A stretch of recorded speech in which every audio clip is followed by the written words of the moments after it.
Welcome बच्चों, in this session we will discuss about the analytical treatment of vector addition.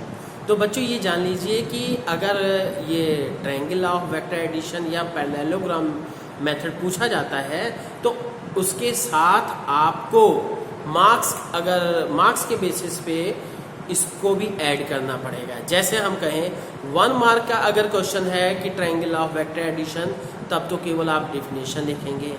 अगर 2 marks का हो गया तो उसके साथ उसका प्रोसेस लिख सकते हैं।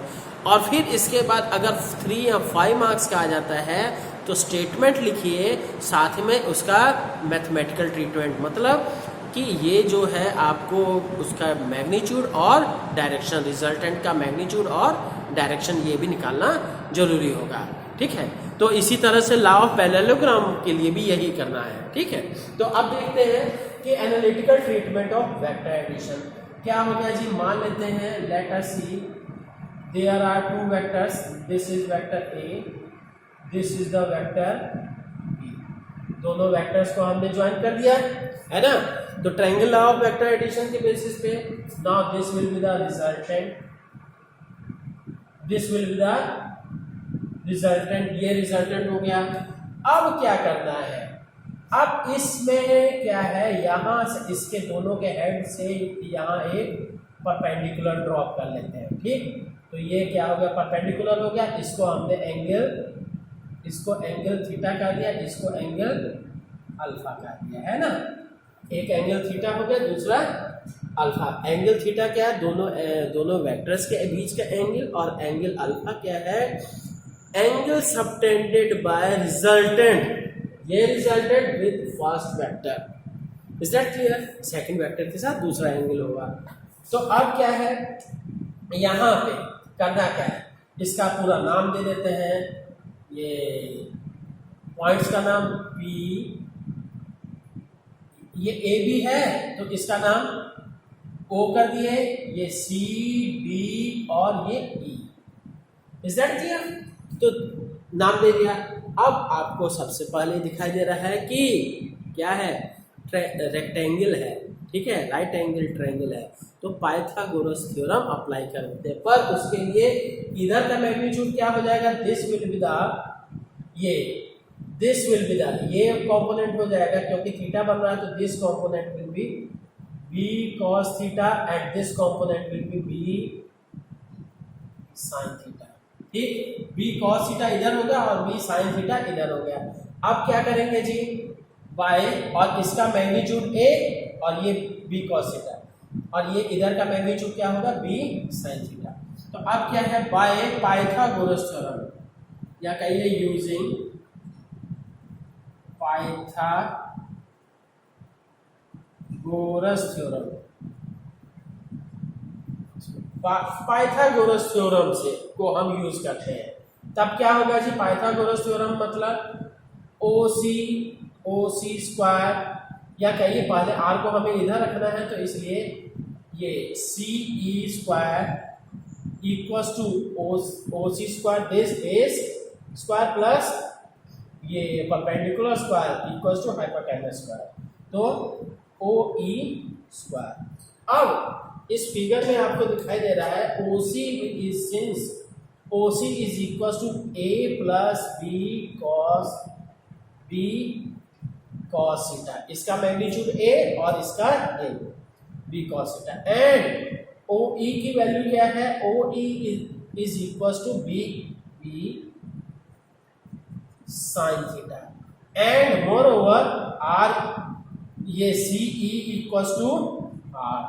ये सारी चीजें सबको हमने पुट कर दिया। This is equation number 1 from equation number 1। Equation number 1 से क्या हो जाएगा, इसमें हम पुट कर देते हैं, तो CE के स्थान पे R square equal to OC के स्थान पे A plus B cos theta का स्क्वायर प्लस OE के स्थान पे B sin थीटा का स्क्वायर। Is that clear. तो अब इसको हम ब्रैकेट को ओपन करते हैं तो क्या हो जाएगा, R square will be equal to will be equal to, इसका ओपन करते हैं, a square plus B square cos square theta plus 2ab cos theta plus B square plus, हाँ ये नीचे कर देते हैं, दिखाई नहीं देगा है ना, plus B square sine square theta. तो इसलिए हम आर स्क्वायर को कर देते हैं this b square cos square theta और b square sine square theta, दोनों क्लब हो गए। तो क्या बन जाएगा जी, a square plus B square cos square theta plus sine square theta plus 2ab cos theta. ठीक है, 2ab cos थीटा।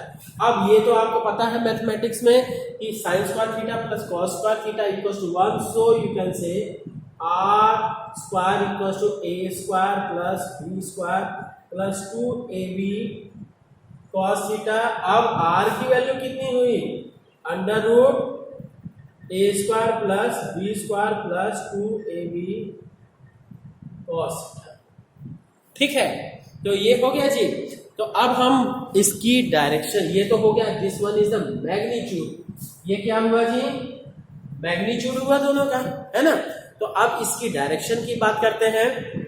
अब देखते हैं बच्चों इसकी डायरेक्शन की, डायरेक्शन क्या है, ये रिजल्टेंट, लेट रिजल्टेंट मतलब R vector makes angle alpha with किसके साथ जी, with vector A, vector A के साथ एंगल अल्फा बना रहा है। तब क्या कहेंगे, tan alpha, tan will be equal to perpendicular upon base, तो tan then tan alpha will be equal to b sine theta divided by a plus b cos. ठीक है बच्चों, तो ये मतलब बड़ा इंपॉर्टेंट है और हर कहीं यूज होगा। अब इसके बाद क्या है, कुछ स्पेशल केसेस हम देखते हैं। ठीक, अब देखते हैं बच्चों कुछ स्पेशल केसेस, है ना। तो स्पेशल केसेस फर्स्ट, क्योंकि जो हमने निकाला है कि रिजल्टेंट्स आपको पता होना चाहिए, r equals to root A square plus B square plus 2ab cos theta. ठीक है, ये होता है, अभी हमने डिराइव किया। अब इसके बाद हम कहते हैं कि यहां से केस फर्स्ट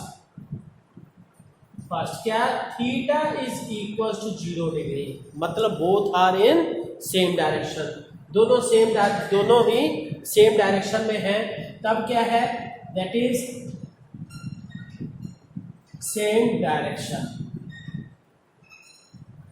ठीक, दोनों सेम डायरेक्शन में है, तब क्या हो जाएगा, cos 0 इक्वल टू 1, तो यहां से r will be equal to ये क्या होगा, a square plus b square plus 2ab, तो ये क्या हो गया जी, a प्लस b का होल स्क्वायर। बच्चों ध्यान दीजिएगा, मैग्नीट्यूड की बात कर रहे हैं, रिजल्टेंट तो r वही होगा, है ना। तो दूसरा केस सेकेंड,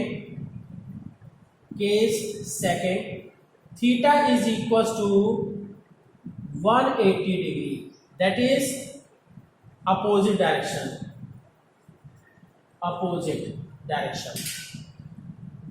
की बात कर रहे हैं।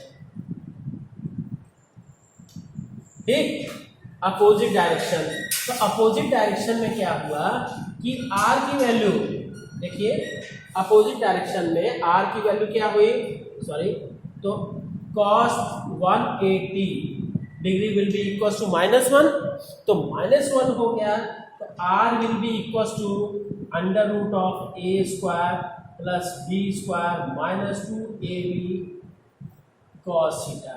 तो क्या आ गया जी, that will become a minus b का होल स्क्वायर, मतलब जो भी वेक्टर बड़ा होगा उसमें बड़े में से छोटा घटाया जाएगा।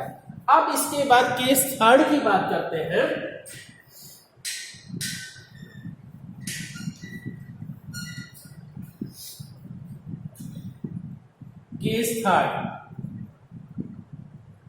केस थर्ड में क्या हुआ कि अगर क्या theta equals to 90 degree, theta equals to 90 degree, तो cos 90 इक्वल्स टू क्या हो जाएगा 0, ठीक।